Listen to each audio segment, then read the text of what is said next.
तो आप सब कैसे हो। आज क्लास 12th की हिस्ट्री का बच्चों चैप्टर नंबर 10 जिसका नाम है उपनिवेशवाद और देहात, इसके पार्ट नंबर 3 को डिस्कस करेंगे। पार्ट नंबर 1 और पार्ट नंबर 2 का लिंक डिस्क्रिप्शन में दे रखे। जो भी स्टूडेंट पार्ट नंबर 1 और पार्ट नंबर 2 नहीं देखे पहले उसे देखे। आज हम स्टार्ट करेंगे बच्चों पार्ट नंबर 3 का। क्वेश्चन 3 में बच्चों गिवन है इस्तमरारी बंदोबस्त की विशेषता के बारे में बताना। बच्चों इस्तमरारी बंदोबस्त जो लागू हुआ था 22 मार्च 1793 ईस्वी को लागू हुआ था।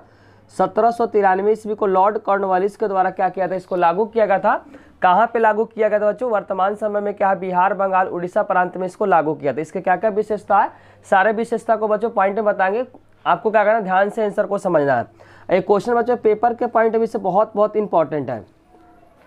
इसमें क्या किया था बच्चों, इस्तमरारी बंदोबस्त का एक और नाम आपको ध्यान रखना, अस्थायी बंदोबस्त भी दूसरा नाम है। इस्तमरारी बंदोबस्त का बच्चों दूसरा नाम आपको ध्यान रखना, अस्थायी बंदोबस्त क्या इसका दूसरा नाम है। इसमें क्या था, राजस्व की जो रकम थी बच्चों निश्चित की जो रकम है उसको क्या कर दी थी, निश्चित कर दी गई थी, जो कि हर जमींदार को देना होता था। बोला राजस्व का जो रकम है, जो राशि है उसको निश्चित कर दिया था, मतलब फिक्स कर दिया था, जो कि हर जमींदार को देना क्या था, जरूरी होता था। दूसरा पॉइंट बच्चों, जमींदार को 400 के आसपास गांव दिए गए थे। जो जमींदार था बच्चों, जमींदार को लगभग 400 के आसपास क्या किए थे, गांव दिए थे। और उनका काम था कि अलग अलग गांव से बच्चों टर अंग्रेज को देना। जो जमींदार का जो काम था बच्चों, अलग अलग गांव से राजस्व को इकट्ठा कर कर क्या करना, अंग्रेज को देना। तो पहला पॉइंट ध्यान रखना, राजस्व की जो रकम है बच्चों निश्चित कर दी गई थी, जो हर जमींदार को देना होता था। जमींदार को 400 के आसपास गांव दिए गए थे। प्रत्येक जमींदार का जो काम था बच्चों, अलग अलग गांव से राजस्व को असूल कर अंग्रेज को देना। नेक्स्ट पॉइंट आपको ध्यान रखना, यह सभी गांव से कितना कर असूलना है वह जमींदार डिसाइड करता है। बोला किस गांव से बच्चों कितना कर को असूलना है वह डिसाइड बच्चों जमींदार करता था। क्या बोलना चाह रहा बच्चों, यह सभी गांव से कितना कर को असूलना है वह डिसाइड करता था बच्चों जमींदार क्या करता था, निश्चित करता था।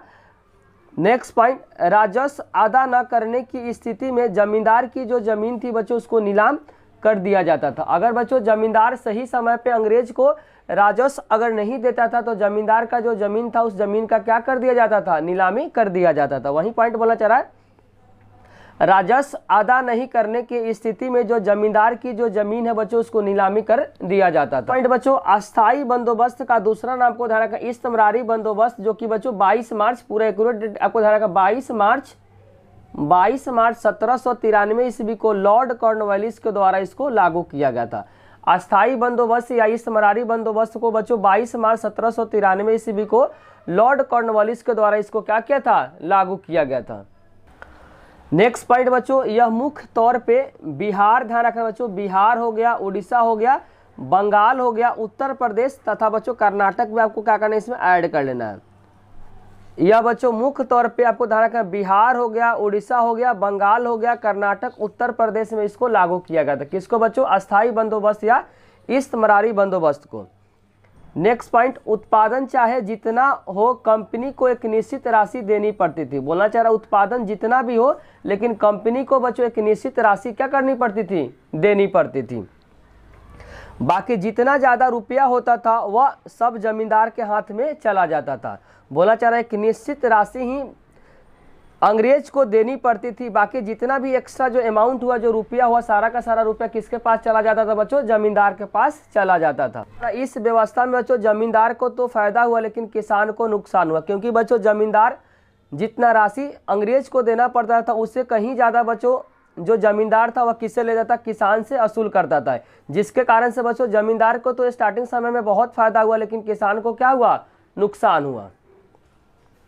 इतने सारे पॉइंट है बच्चों आपको इस्तमरारी बंदोबस्त के विशेषता में आपको क्या करना, लिखना है, क्योंकि क्वेश्चन बच्चों पेपर के पॉइंट भी से बहुत इंपॉर्टेंट है। नेक्स्ट क्वेश्चन बच्चों क्वेश्चन नंबर 15 जिसमें लिखा हुआ अस्थायी बंदोबस्त का नकारात्मक प्रभाव के बारे में बताना, निगेटिव इफेक्ट के बारे में बताना बच्चों। अस्थायी बंदोबस्त का नकारात्मक प्रभाव क्या क्या था, तो ध्यान से आंसर को समझना बच्चों। पहला पॉइंट, किसानों को जमींदार ने हर तरह से क्या क्या था, सताया था। किसानों को बच्चों जमींदार जो था वो हर तरीके से क्या क्या था, सताया था। दूसरा पॉइंट, जमींदार कर असूलने के लिए बहुत अत्याचार करता था, हर तरह से शोषण करता था। जो जमींदार था बच्चों कर असूलने के लिए बहुत ज़्यादा क्या करता था, किसान पे अत्याचार करता था और हर तरह से क्या करता था, किसान को बच्चों जो जमींदार था वह शोषण करता था। तीसरा पॉइंट आपको ध्यान रखना, किसानों के पास बिल्कुल बच्चों जमीन नहीं बचा हुआ था, वह सिर्फ मजदूर बनकर क्या किया था, काम कर रहा था। बोलना चाह रहा किसानों के पास बच्चों बिल्कुल जमीन नहीं बचा हुआ था, वह सिर्फ मजदूर बनकर क्या कर रहा था, काम कर रहा था। नेक्स्ट पॉइंट बच्चों, किसान गरीब और गरीब होते चले गए, उनकी हालत बद से और क्या हो गया, बदतर होते चला। किसान बच्चों गरीब से और गरीब होते चला गया, उनकी जो हालत है बद से और बदतर होती चले गई। किसान की जो स्थिति था बच्चों गरीब से और गरीब होते चला गया और उनकी जो हालत थी बच्चों बद से बदतर होती चली गई। किसानों के पास अपने जमीन को बचाने के लिए कोई भी कानूनी अधिकार नहीं था। किसानों को पास बच्चों अपने जमीन को बचाने के लिए कोई भी किसी तरह का बच्चों कानूनी उनके पास अधिकार नहीं था। नेक्स्ट पॉइंट इसमें लिखना चाह रहा है, किसानों के पास अपने जमीन को बचाने के लिए किसी भी तरह का बच्चों कानूनी अधिकार उनके पास नहीं था। इस व्यवस्था में बच्चों यह निश्चित नहीं किया गया था कि जमींदार किसानों से कितना कर असूली करेगा। बोलना चाह रहा है, इस व्यवस्था में बच्चों यह निश्चित नहीं किया गया था कि जमींदार किसानों से कितना कर असूलेगा। वह डिसाइड कौन करता था बच्चों, जमींदार करता था। क्योंकि अंग्रेजों ने किसी तरह का बात यह नहीं बोला था कि जमींदार को हर किसान से कितना टैक्स को लेना था। वह डिसाइड कौन करता था बच्चों, वह डिसाइड करता था क्या, जमींदार डिसाइड करता था। इसीलिए लिखना चाह रहा है, इस व्यवस्था में यह निश्चित नहीं किया गया था कि जमींदार किसानों से कितनी कर को असूली करेगा। नेक्स्ट क्वेश्चन नंबर बच्चों 16, जिसमें लिखा है अस्थाई बंदोबस्त का उद्देश्य क्या था। अंग्रेजों का बच्चों जो यह अस्थाई बंदोबस्त जो लाया था, उस अस्थाई बंदोबस्त लाने के पीछे का क्या उद्देश्य है। तो ध्यान से समझना आंसर को। प्रशासनिक जो झंझटों से उनको बचना था, प्रशासनिक जो बच्चों झंझट था उनसे उसको बचना था, ताकि अधिकारियों का प्रयोग मुख्यतः ब्रिटिश साम्राज्य को और मजबूत करने में क्या किया जा सके। बोलना चाह रहा है प्रशासनिक झंझटों से उनको बचना था, ताकि अधिकारियों का प्रयोग मुख्यतः ब्रिटिश साम्राज्य की ओर और मजबूत करने में किया जा सके। क्योंकि पहले के समय में बच्चों कोई भी अगर बिजनेस करता, कोई भी बच्चों कंपनी अगर खोलता है, तो वहाँ के जो राजा है उस राजा से परमिशन लेना पड़ता था। लेकिन खुद का बच्चों जब राज हो जाएगा तो किसी भी तरह का प्रशासनिक झंझट जो रहेगा वो क्या करने का, झंझट से बढ़ जाएंगे। क्योंकि पहले के समय में मान लेते एग्जाम्पल बच्चों कि अगर मान लेते हैं कि बंगाल में कोई व्यापार कर रहा है, तो व्यापार करने से पहले बच्चों वहाँ के राजा से परमिशन आपको क्या करना पड़ेगा, लेना पड़ेगा। लेकिन बच्चों जब अस्थाई बंदोबस्त जब लागू हो गया, जब अंग्रेजों का राज स्टार्ट हो गया, तो वह क्या हुआ, प्रशासनिक जो झंझट था उस झंझट से क्या हो गया, बच गया। और अधिकारियों का जो प्रयोग बच्चों मुख्यतः ब्रिटिश साम्राज्य की और मजबूत करने के लिए किया जाने। बच्चों ब्रिटिश साम्राज्य की रक्षा करने के लिए एक वर्ग तैयार करना पड़ा। ब्रिटिश साम्राज्य को बच्चों रक्षा करने के लिए एक वर्ग का मतलब यहाँ पे समूह को क्या किया गया, तैयार किया गया। भू राजस्व हमेशा प्राप्त करना और ज़्यादा से ज़्यादा क्या करना, प्राप्त करना। भू राजस्व तो प्राप्त करना ही है, लेकिन ज़्यादा से ज़्यादा क्या करना, भू राजस्व को प्राप्त करने के उद्देश्य से अंग्रेज ने क्या किया था, इस्तेमारी बंदोबस्त को लागू किया था। अब हम लोग पढ़ेंगे बच्चों क्वेश्चन नंबर 17, जो पेपर के पॉइंट अभी से बहुत इंपॉर्टेंट है। इस क्वेश्चन को क्या करें बच्चों, इंपॉर्टेंट मार्क करें। अब हम लोग पढ़ेंगे बच्चों रैयतवाड़ी व्यवस्था। रैयत का मतलब ध्यान रखो बच्चों, किसान होता है। रैयत का मतलब क्या होता है, किसान होता है। तो रैयतवाड़ी व्यवस्था को पढ़ेंगे। रैयतवाड़ी व्यवस्था का जो जन्मदाता थे उनका नाम आपको ध्यान रखना, थॉमस मुनरो कैप्टन रीड को माना जाता है। अगर पूछेगा आपसे पेपर में कि रैयतवाड़ी व्यवस्था किसने लाया था, तो बच्चों थॉमस मुनरो कैप्टन रीड ने क्या किया था, लाया था। तो वहीं लिखना चाह रहा है रैयतवाड़ी व्यवस्था को जो जन्मदाता कौन थे बच्चों, थॉमस मुनरो कैप्टन रीड को माना जाता है। यह व्यवस्था बच्चों 1820 ईस्वी में मद्रास में लागू हुआ था, जबकि 1825 ईस्वी में बच्चों बम्बई में लागू हुआ था। बोलना चाह रहा है यह व्यवस्था बच्चों रैयतवाड़ी जो व्यवस्था था वह 1820 ईस्वी में मद्रास में लागू किया गया था, लेकिन 1825 ईस्वी में बम्बई में लागू किया गया था। और रैयतवाड़ी व्यवस्था को जो लाने वाले थे उनका नाम आपको ध्यान रखा, थॉमस मुनरो कैप्टन रीड को माना जाता है। यह व्यवस्था 1820 ईस्वी में मद्रास में लागू किया गया, जबकि 1825 ईस्वी में बच्चों बम्बई में लागू किया गया। नेक्स्ट पॉइंट, इस व्यवस्था के तहत किसानों और कंपनी के बीच सीधा संबंध बन गया। इसमें बच्चों जमींदार का किसी भी तरह का रोल नहीं था। हर किसान का जो काम था बच्चों, जितना भी टैक्स देना वो डायरेक्ट क्या करेगा, अंग्रेज को देगा। इसमें बच्चों जमींदार का सिस्टम इसमें नहीं था। ध्यान से समझना, इस व्यवस्था के तहत किसान और कंपनी का मतलब यहाँ पे अंग्रेज के बीच सीधा संबंध था। बीच में बच्चों जो जमींदार था वह जमींदार इसके अंदर नहीं था, क्योंकि अस्थाई बंदोबस्त में बच्चों जमींदार क्या करता था, हर एक किसान से टैक्स को वसूल कर राजा को देते थे, लेकिन रैयतवाड़ी व्यवस्था में ऐसा नहीं था बच्चों। हर एक किसान क्या करता था, अपना अपना जो राजस्व था वह डायरेक्ट क्या करता था, अंग्रेज को देता था। इसीलिए लिखना चाह रहा, इस व्यवस्था के तहत किसान और कंपनी के में सीधा संबंध बन गया था। इस व्यवस्था में किसान ही क्या करता था, भूस्वामी होता। भूस्वामी मतलब उस जमीन का क्या होता था, मालिक होता था। इस व्यवस्था में किसान ही क्या होता था बच्चों, अपने जमीन का क्या होता था, भूस्वामी होता था। नेक्स्ट पॉइंट बच्चों, इस व्यवस्था में प्रत्येक भूमिदार भूमि का स्वामी बन गया और लगान की भरपाई करने की जिम्मेदारी किसानों को ही दे दिया गया।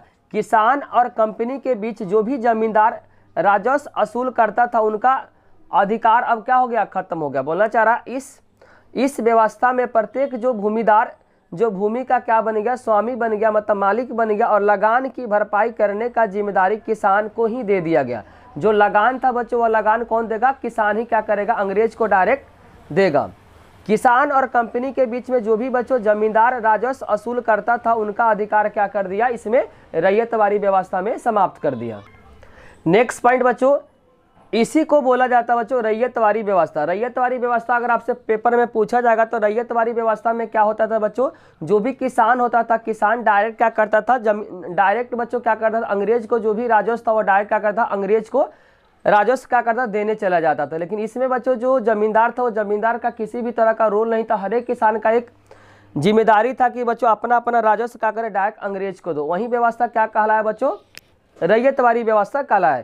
इस व्यवस्था में अगर किसान सही समय पे कर अगर जमा नहीं कर पाता था तो उन्हें अपने जमीन वापस कंपनी को देनी पड़ती थी। अगर बोलना चाह रहा कि इस व्यवस्था में अगर किसान सही समय पे बच्चों कर का मतलब राजस्व अगर नहीं दे पाता था तो उनकी अपनी जमीन बच्चों वापस कंपनी को देनी पड़ती थी। अर्थात उन किसानों की भूस्वामी से क्या कर दिया जाता, हटा दिया जाता था। बाद में बच्चों अगर सही समय पे कंपनी को राजस्व अगर कोई किसान नहीं दे पाता था, जो जमीन थी वह अंग्रेज ले लेता था। उपज कम होने के कारण और ज़्यादा कर मांगे जाने के कारण कभी कभी किसान को लगान अदा करना बहुत ज़्यादा क्या हो जाता था, मुश्किल हो जाता था। ध्यान से इस लाइन को समझना है।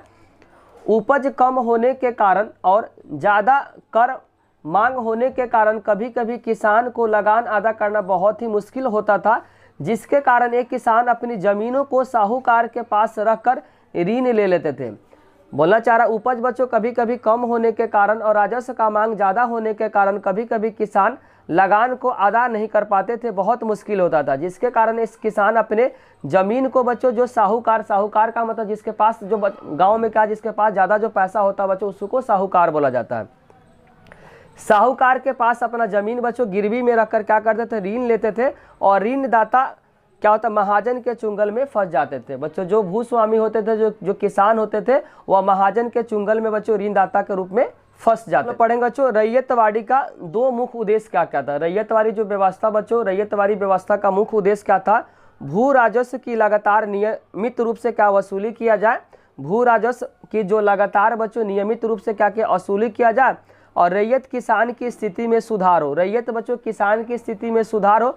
पहला उद्देश्य तो पूरा होगा, लेकिन दूसरा उद्देश्य बच्चों पूरा नहीं हो पाया। बोलना चाह रहा है भू राजस्व बच्चों लगातार अंग्रेजों को तो मिलता रहा, लेकिन इसमें दूसरा उन्होंने सोचा था कि बच्चों रैयत जो होगा, रैयत में क्या होगा, किसान की स्थिति सुधार होगा। जमींदार क्या करता था बच्चों, जो किसान था वो किसान से बहुत ज़्यादा टैक्स लेता था, और उस टैक्स का कुछ पार्ट ही क्या करता था, अंग्रेज को देता था। इसीलिए बच्चों अंग्रेजों ने क्या किया कि जमींदारी जो व्यवस्था था बच्चों, जमींदारी व्यवस्था रैयतवाड़ी में क्या कर दिया, समाप्त कर। डायरेक्ट बच्चों जो संबंध बच्चों डायरेक्ट हर एक किसान का जो बता दे कि हर एक किसान को क्या करना था, जो भी राजस्व डायरेक्ट अंग्रेज को देना है। लेकिन बच्चों रैयत किसान की स्थिति में सुधार नहीं आया। पहला बच्चों जो अंग्रेज का जो एम था वो तो पूरा होगा, लेकिन दूसरा जो एम था बच्चों किसानों की स्थिति में सुधार हो, लेकिन किसानों की स्थिति में सुधार नहीं हुआ और बुरा ही हो गया। तो रैयतवाड़ी का दो आपको मुख्य उद्देश्य याद रखना कि भू राजस्व कि लगातार क्या होना चाहिए, वसूली होना चाहिए। रैयतवाड़ी किसान की स्थिति में सुधार लाएगा, लेकिन क्योंकि उन लोगों को लगा था कि जमींदार पहले के समाज में बच्चों इस्तेमारी बंदोबस्त में जो जमींदार था वह किसानों से ज़्यादा क्या करता था, कर वसूलता था। इसीलिए क्या किया, बाद में अंग्रेजों ने क्या किया बच्चों, जमींदार को क्या कर दिया, बीच वाला जो सिस्टम था उसको हटा दिया, जिसके कारण से अंग्रेजों को लगा कि जमींदार क्या करता, किसानों से ज़्यादा टैक्स को लेता था और अंग्रेज को कम देता था। इसी के कारण से बच्चों रैयतवाड़ी व्यवस्था में अंग्रेजों ने जमींदारी सिस्टम को क्या कर दिया, हटा दिया, ताकि किसानों की स्थिति में सुधार हो। लेकिन पहला जो उद्देश्य था उनका पूरा होगा, लेकिन दूसरा उद्देश्य बच्चों नहीं पूरा हुआ। क्वेश्चन नंबर 19 में बच्चों लिखा हुआ महलवारी व्यवस्था क्या था। बहुत इंपॉर्टेंट है बच्चों महलवारी व्यवस्था, ध्यान से आपको समझना। महलवारी व्यवस्था का जनक बच्चों लॉर्ड वेलेस्ली को माना जाता। पूछेगा पेपर में आपसे महलवारी व्यवस्था का जनक बच्चों किन्हें माना जाता है, तो लॉर्ड वेलेस्ली को माना जाता। उन्होंने यह व्यवस्था 1822 ईस्वी में बच्चों उत्तर प्रदेश में इन्होंने लागू किया था। महलवारी व्यवस्था का जनक किन्हें कहा जाता है बच्चों, लॉर्ड वेलेस्ली को माना जाता है।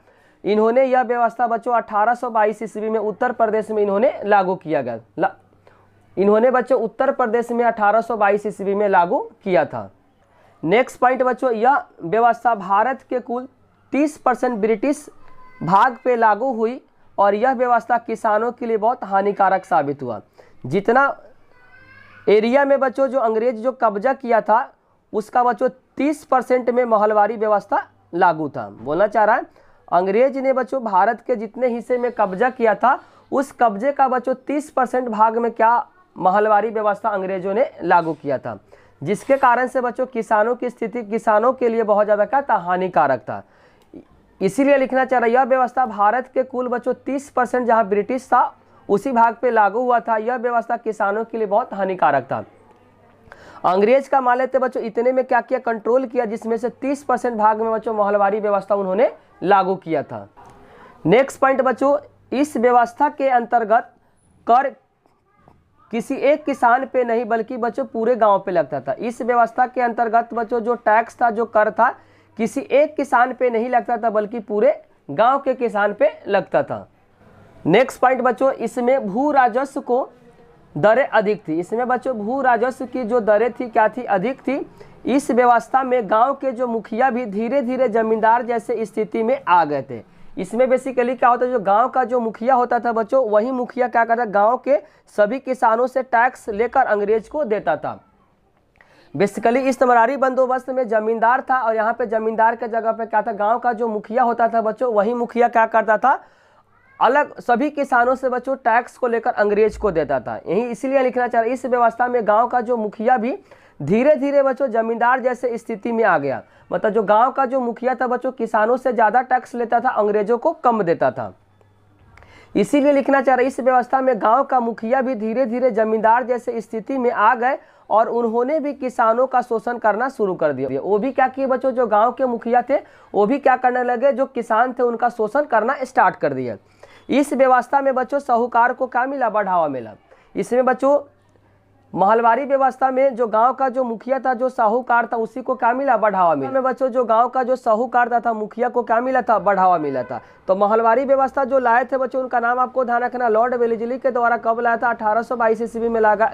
1822 ईस्वी में उत्तर प्रदेश में लागू हुआ था। इस व्यवस्था में बच्चों बेसिकली क्या हुआ था, गाँव का जो बच्चों जो मुखिया था वो मुखिया क्या करता, सभी किसानों से टैक्स लेकर अंग्रेजों को देता था। उसमें बच्चों इस तमरारी बंदोबस्त में जमींदार होता था, लेकिन महलवारी व्यवस्था में जमींदार के जगह पे क्या था, गांव का जो मुखिया था वही सभी किसानों से टैक्स को वसूल कर क्या करता, अंग्रेज को देता था। वो लोग भी क्या करता था बच्चों, किसानों को बहुत ज़्यादा शोषण करता था। इस व्यवस्था में बच्चों जो गांव का मुखिया था साहूकार को क्या मिला था, बढ़ावा मिला था। बचे हुए क्वेश्चन का बच्चों नेक्स्ट पार्ट में लेकर आएंगे। अगर बच्चों वीडियो अच्छी लगी तो लाइक कमेंट और सब्सक्राइब करना, चैनल को ना भूले। कोई भी डाउट हो तो कमेंट बॉक्स में जरूर लिखिए। Thank you.